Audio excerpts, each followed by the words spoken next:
పూర్ణ sir AB అన్న 69వ gate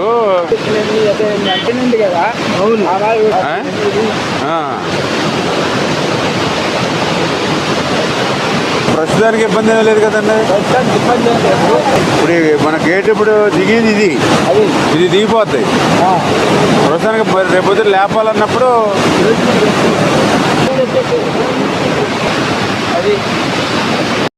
దాన్ని ఇప్పుడు దీని మీద ఉండి కొద్దిగా లైన్ చేస్తే సరిపోతుంది.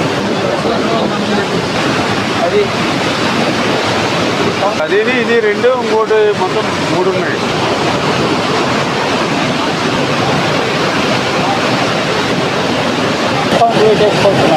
క్యాప్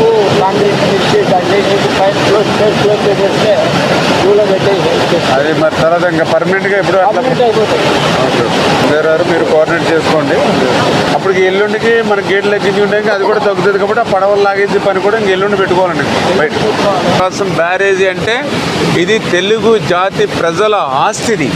అందులో కూడా పర్టికులర్గా టంగుటూరి ప్రకాశం పంతులు గారు పేరు పెట్టుకున్నటువంటి బ్యారేజ్ ఇది. లక్షలాది ఎకరాలకు సాగునీరిస్తూ లక్షలాది మంది ప్రజల దాహార్తిని తీర్చేటువంటి బ్యారేజ్ ఇది.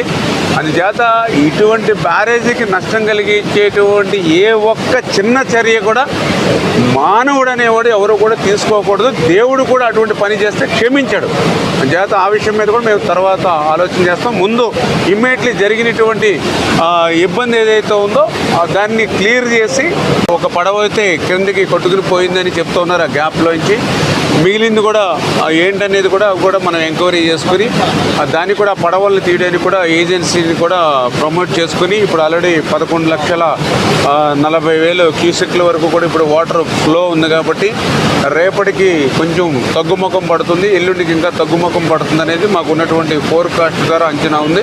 అంచేత రాబోయేటువంటి 2 రోజుల్లో అది కూడా ప్లాన్ చేసుకొని ఏదైతే ఆ పడవలు అంటే అది 4 పడవలు అని చెప్తూ ఉన్నారు, అది ఎంతవరకు 4, 3 అనేది కూడా మేము ఐడెంటిఫై చేసుకుని ఆ ఉన్న అడ్డుపడినటువంటి పడవలను కూడా 1-2 రోజుల్లో ఆ వాటర్ ఫ్లోని దృష్టిలో పెట్టుకుని, ఎందుకంటే ఇప్పుడు మళ్ళీ దాన్ని జాగ్రత్తగా మళ్ళీ వెలుపలికి తీయాలి. ఏమాత్రం కొంచెం మళ్ళీ అది ఎఫెక్ట్ అయ్యి గేట్లకి టచ్ అయినా లేదా ఇంకోటైనా మళ్ళీ దానికి ఏదైనా ఏమాత్రం చిన్న ఇబ్బంది వచ్చినా మనకి రేపు గేట్లు క్లోజ్ చేయడంలో కానీ ఓపెన్ చేయడంలో ఇబ్బంది ఉంటుంది. కాబట్టి దాన్ని కూడా జాగ్రత్తగా ఆ ఫ్లోని దృష్టిలో పెట్టుకుని తీసేటువంటి పరిస్థితి ఉంటుంది. దానికి కూడా కన్ననాయుడు గారు ఆల్రెడీ మనకు అవైలబుల్ ఉన్నారు కాబట్టి ఆయన సహకారం కూడా తీసుకుంటామని చెప్పి తెలియజేస్తాం. ఒకటి కౌంట్ వెయిట్ వచ్చేదానివల్ల మనకు హాయిస్ట్ కెపాసిటీ తగ్గించి గేట్ లిఫ్ట్ చేసేటప్పుడు ఉపయోగపడుతుంది.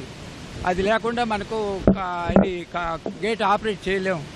ఇప్పుడు మనకు నీళ్లు పోకుండా నిలపాలంటే ఫ్లడ్ తగ్గినాక ఆ కౌంట్ వెయిట్ డ్యామేజ్ అయింది తీసేసి చైన్ లాక్ చేసుకొని మేము గేట్ తీసేసేదానికి అప్పుడే స్కీమ్ ఇచ్చాను మీ వాళ్ళకి. ఇప్పుడు మనకు ఆ కౌంటర్ వెయిట్ కూడా కొత్త డిజైన్ చేసి మార్చి పనిచేసేట్టు ఇస్తాము. ఇంకా మిగతా గేట్లన్నీ కూడా పగుల్లో వచ్చి చూసి ఏదైనా ఇది రిపేర్ ఉన్నా కానీ చేస్తాము. ఇప్పటికిప్పుడు ఏం ప్రాబ్లం లేదు. పగుల్లో మొత్తం చూసి ఏదేది ఏం చేయాలని మేము డెసిషన్ ఇస్తాం. ప్రాబ్లం ఏమీ లేదు. మీకు తాగేదానికి పంటలకి నీళ్లు ఉండేట్టు చూస్తాం.